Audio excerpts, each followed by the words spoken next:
First, I want to start by saying what an honor it is to be speaking with you all today. I want to thank the committee for inviting me, and we're going to be talking about something that I have very strong feelings about. It's something that's impacted my career more than anything else over the past 25 years of sports medicine practice, and it's blood flow restriction training and therapy. And I've been doing that therapy since 2014, and it's really, really important, and here's why. If we look at the hierarchy of athletic development, first established by the strength coach Al Vermeil and later kind of morphed by a colleague of mine, Rob Panarella, with regards to rehab, you see that it's a pyramid. And at the bottom, you got to make sure that you evaluate and test, work on mobility, then you work on strength, and then so on and so forth. And you can't be speedy or fast without reactive strength. You can't have reactive strength without being explosive. You can't be explosive without having strength. So you see that at the bottom of the pyramid, strength is super, super important in terms of where we kind of have to build our foundation. And blood flow restriction training really assists in that.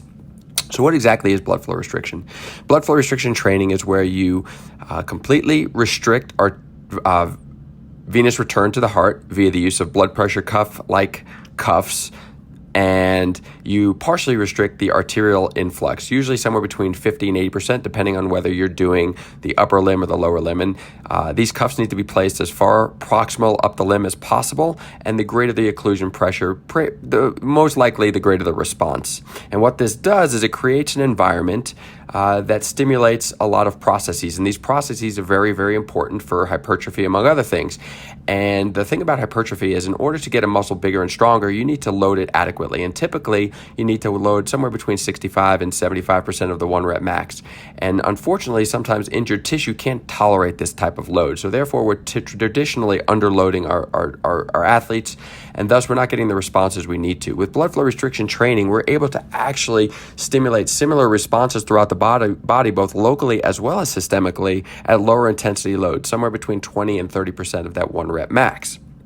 So the applications in sports medicine are obvious. We can do it in rehabilitation, we can use it for pain, we can use it for acute care, but we can also start using it, as we're going to see, as research further comes out with regards to performance, as it speaks to VO2 max, recovery, as well as being implemented as part of maybe a deload week in the strength training world.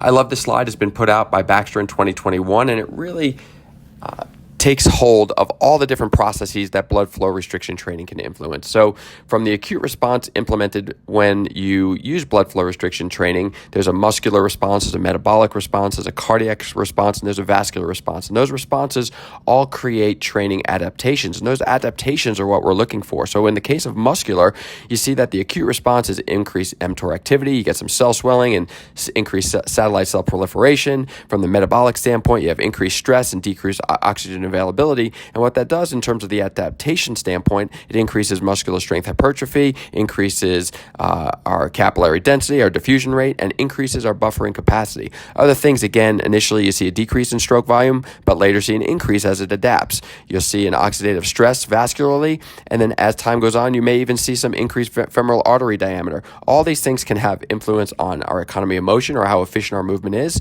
the pushing back of our onset of blood lactate accumulation, as well as improve our VO2 max, all critical for performance.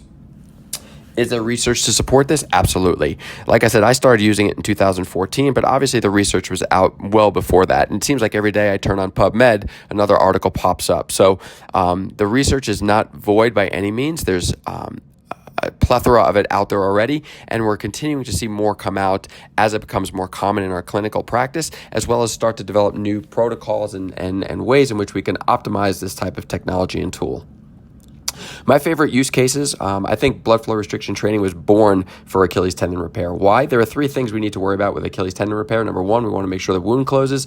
Number 2, we want to make sure that we don't stretch out the tendon or cause any creep in that tendon. And 3, we got to get strong. And the thing that usually holds our athletes back is the lack of strength. You know, when the 4 to 6 month range comes around and we're not really as worried about tissue creep, the athletes are typically not ready to go back to sport because they don't have the strength and the needs to be explosive and have the athleticism that they need for their given sport. And I think if we take a jump start on the ability to strength train, we can actually start to bring down that window a little bit. So what does blood flow restriction training do? I use it day one post-op on the contralateral side. Like I said, there's a systemic response, and why not try to maximize that as much as possible?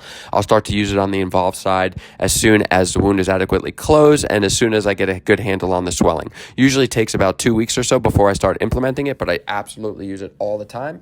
You can start doing progressive loading in the non-weight bearing position. You can then start to do it in a weight bearing position. You can progress from 2-leg activities to single-leg activities, and obviously the resistance itself can be progressed. So wonderful, wonderful tool. I use it all the time. Some other use cases I really like, as Kevin's going to talk about in the upcoming presentation, ACL reconstruction, rehabilitation is common for blood flow restriction training to be used. And then non-traditionally, I like to use it for foot and ankle strengthening. I don't believe that we adequately load our foot and ankle. I don't think the resistances we have, it's not like we can grab a dumbbell with our hand. We can't do that with our feet. So we're usually, restricted to using bands and such. And I don't think we adequately load. So by putting the blood flow restriction therapy training device on, I feel like we're inducing that response that we're looking for at much lower intensities, as we spoke about.